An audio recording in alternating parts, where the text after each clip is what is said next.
Hola amigos, en los dos anteriores capítulos vimos cómo hacer suelos y paredes. Hoy acabaremos la escenografía con unas puertas que se pueden abrir. ¡Adelante vídeo!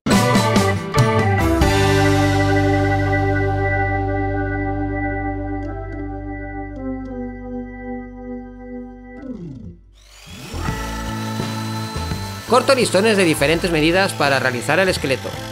Para las bases utilizo el mismo contrachapado que usé para las paredes y el suelo. Las puertas serán un poco más altas que las paredes, así que utilizo unas maderas de 4,5 centímetros de alto.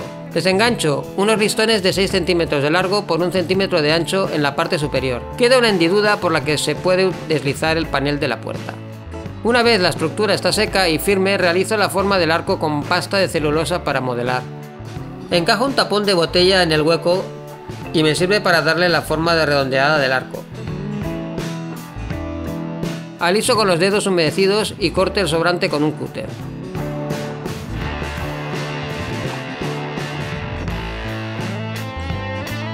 Ya puedo texturizar todo el conjunto con escayola teñida con tinte negro al agua. Intento darle una buena capa para poder marcar después las formas de las piedras y aprovecho para rellenar los huecos que me interesan. Ahora espero a que seque. Mientras tanto aprovecho para fabricar los paneles de las puertas con palos de helado comprados en un bazar. Los pego con cola blanca y la ayuda de una escuadra metálica. Cada puerta lleva 4 listones, lo que me da la longitud justa para introducirlo por la hendidura del marco. Una vez que la cola está seca, los corto a la medida deseada.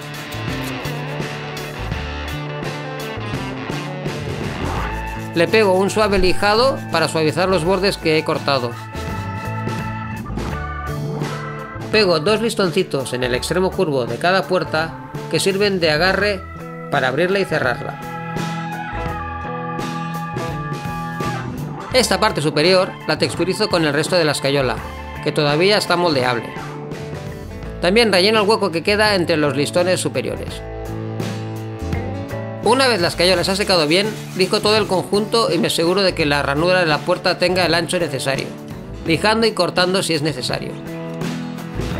Corto 2 listoncitos que me sirven de escalón para la puerta y de tope para la misma. Los pego a la base con cola blanca.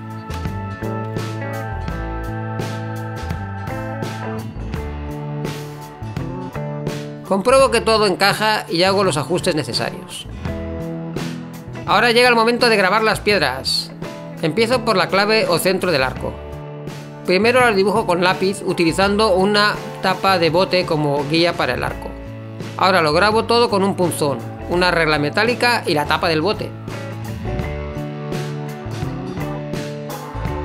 Termino las rocas de fuera del arco y me aseguro que las marcas son lo suficientemente profundas. Una vez marcadas todas las piedras es el momento de imprimir, como siempre, en negro utilizando pintura acrílica. Cuando el negro está bien seco, le aplico un pincel seco en blanco. Lo hago bastante exagerado para tener un contraste muy fuerte.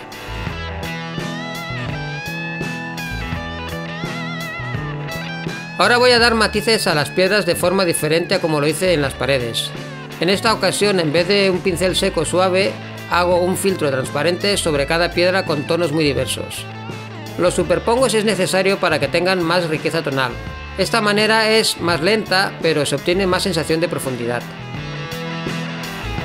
Pasadas 8 horas, y una vez me aseguro de que está bien seco, hago una aguada. Como en los capítulos anteriores, la hago con sombra tostada. Así aumento los matices en todo el conjunto. Las puertas también hay que pintarlas de cero, ya que por desgracia en el bazar no tenían listoncitos de madera sin color. Les damos una base de siena tostada. Pintamos la parte superior en negro. Luego le haré también un pincel seco en blanco. A la madera le hago pequeñas líneas de ocre y blanco intentando simular las vetas. Lo hago con pincel casi seco para marcar las líneas. Utilizo cinta de pintor para separar cada listón, así me quedarán todos diferentes entre sí.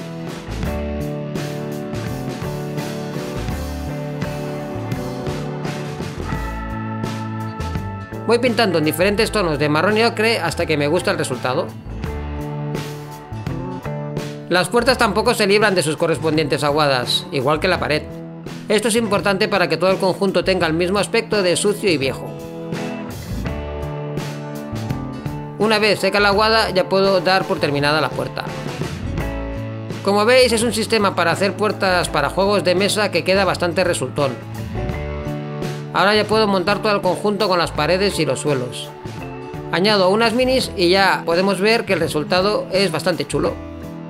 Me han quedado ganas de hacer más elementos como estanterías, cofres o antorchas, así que seguro que haré más vídeos de esta temática. Si os ha gustado, no olvidéis de suscribiros y darle a la campanita. ¡Hasta pronto!